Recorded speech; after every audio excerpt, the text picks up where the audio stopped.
Hey guys, welcome to Bullish Bets. We're a channel that talks about betting big. We take a look at some of the YOLOs that people make to see if they're justified or not. Now, we know some news is misleading, so we try to sift through all the gems from the garbage. Today, we're going to look at Workhorse. It is March 1st, 2020 today, and as some of you might know, the USPS contract was awarded to Oshkosh on February 24th, and this caused huge volatility in Workhorse. It led from a high of $41 to $15 in just about 2 days. The contract of USPS was for a potential $6 billion to manufacture the next generation deliverable vehicles. And without the $6 million contract, it really hurt Workhorse as it was betting big on it. On the day of the dip, Kathy Wood bought the dip. Around $15 or so, there was news that came out that Kathy Wood had doubled her investment in Workhorse, and this was huge. This loss led to a huge jump in the stock price, around 14%, 15%, and then the weekend came. Once the weekend came, the aftermarket took a dip, and Workhorse took a hit. And by the end of day, Monday, March 1st, 2020, there was huge volatility within Workhorse as the earnings report came out. Surprisingly, the earnings report did really well. The CEO was really confident during the earnings call in terms of the fact of huge growth potentials and the future of the company.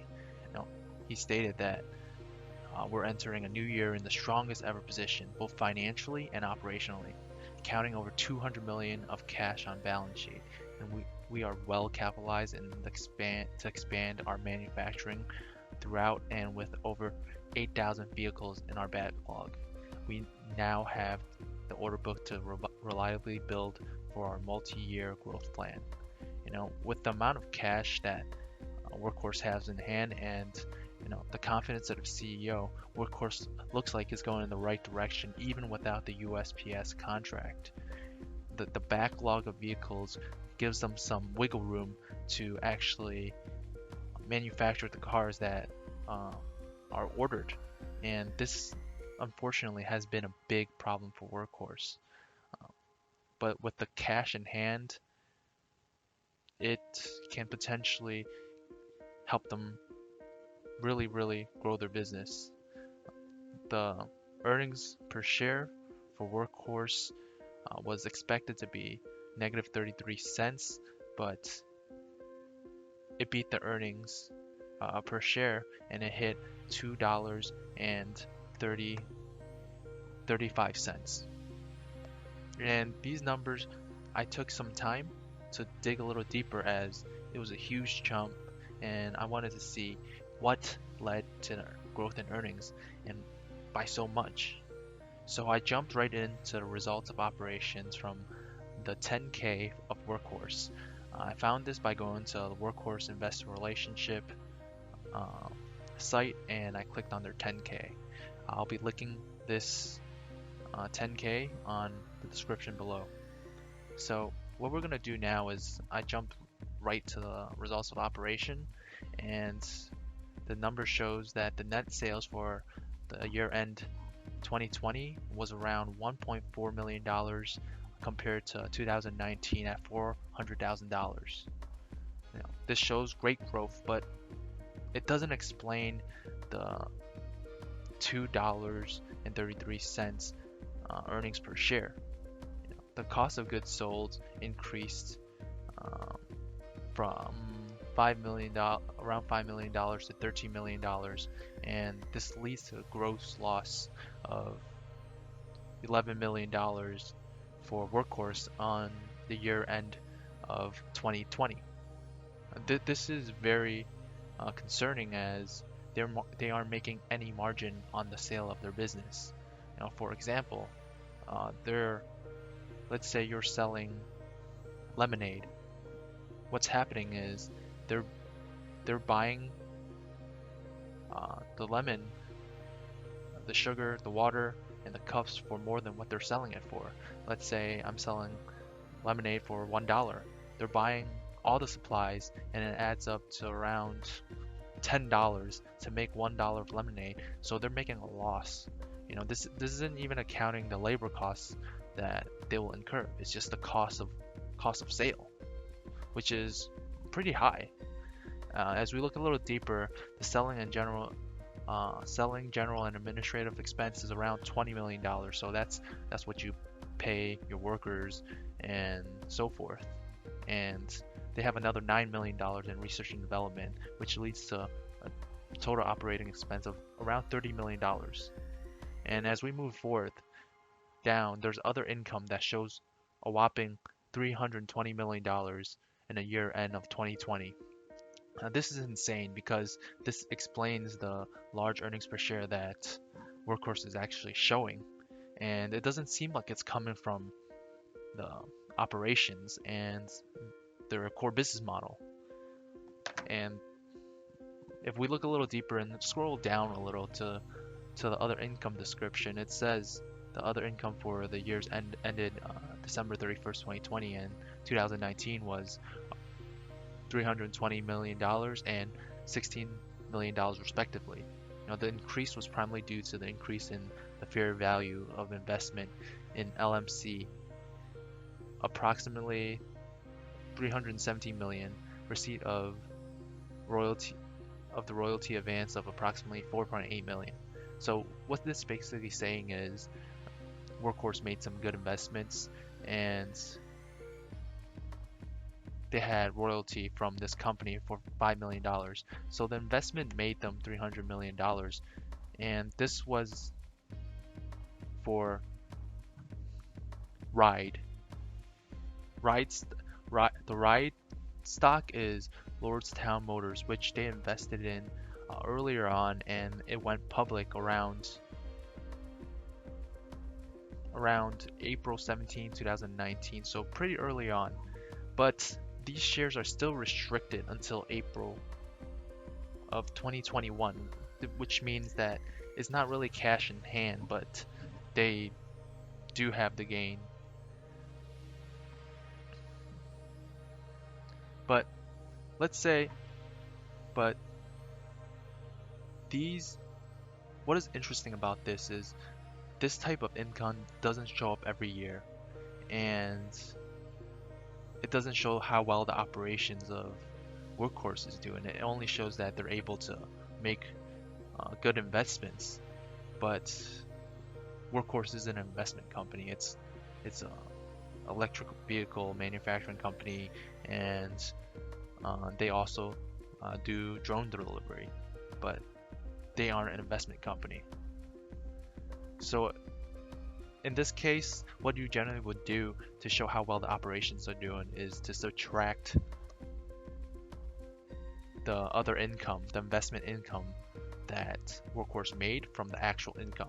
So if we do that, that math is around, their net income is around $280 million, and we subtract that from the equity from Ride, which is Lordstown Motor, at $330 million, and this shows a loss of around $50 million, which is really bad because this shows that they're actually losing money from their operations as they're moving forward, even though they're getting more sales.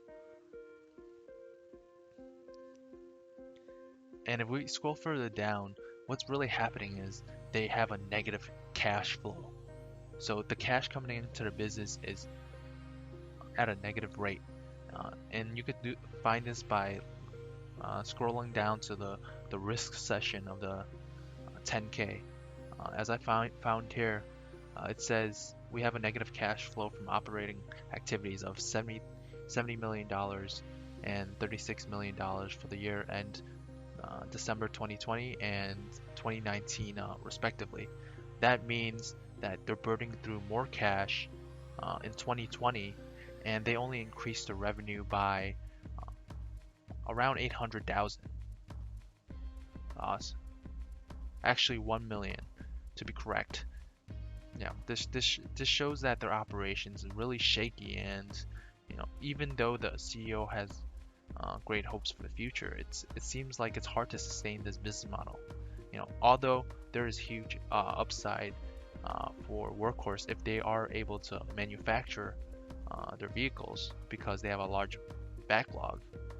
A lot of these orders that Workhorse is getting is contingent on manufacturing and actually delivering the vehicles. If they don't have the capability of delivering the vehicles, you know, those back orders really don't mean anything because they can't produce the vehicles. And in this case, it means that these back orders shouldn't be priced into Workhorse's market cap because Workhorse doesn't really have a good history of producing vehicles at a timely rate. And it says this in their 10K. They're essentially saying that the development of our business in the near future is contingent upon manufacturing delivery of vehicles associated with the orders of UPS, Pickard Auto Company, and other key customers for purchase of Workhorse. And if they aren't able to fulfill these orders, which they only produce less than 50 cars a year, they don't have the infrastructure, and really the capital that they have isn't really theirs. The CEO said he secured a $200 million loan, but this loan was given to him in October 2020, and that was before the USPS contract was actually decided and given to Oshkosh. And what this will lead to is a bad feeling in the creditor's mouth, and potentially it might lead to them recalling the loans that they gave to Workhorse. At 5:30 p.m., it seemed like there might be a change in the sentiment of where the USPS contract should be. Essentially, the Congressman Tim Ryan wrote a letter to United States presidents, essentially urging him to halt the USPS truck contract to review it further, as the contract didn't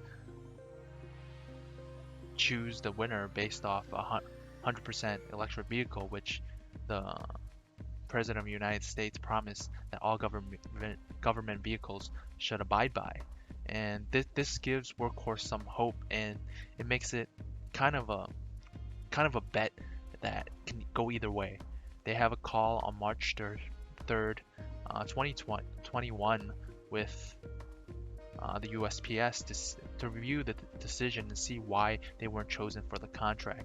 And this gives them some breathing room, and this in itself was what led to the jump today from a low of $15.44 to around $17.34 high. This volatility is due to the news that there's still a chance for them to get the USPS contract, and we're gonna have to see how the call goes on March 3rd to really find out if Workhorse is gonna get the contract or not, because if they don't get this contract, they don't have enough cash to run the business. Even with the loan that was given to them for $200 million, they won't have enough cash, as the creditors might recall the loan, and potentially it might lead to Workhorse going bankrupt because they don't have enough cash to survive. They might be able to sell some of the shares of Ride to cover the loans, but that doesn't fix their business model, and it means that their expected earnings per share is actually just putting lipstick in a hog, and not really, it doesn't really show any improvement in the operations of Workhorse, and it doesn't change any of the fundamentals at all. So now let's Let's take a look at some of the bets that uh, some of the Wall Street bets Redditor made on Reddit. As we look on Reddit on Wall Street bets, someone did a YOLO for Workhorse at around 4 days ago. Someone did a YOLO on Workhorse 4 days ago, and it was mostly shares on the business and a couple of contracts to once the dip happened. If we take a look here,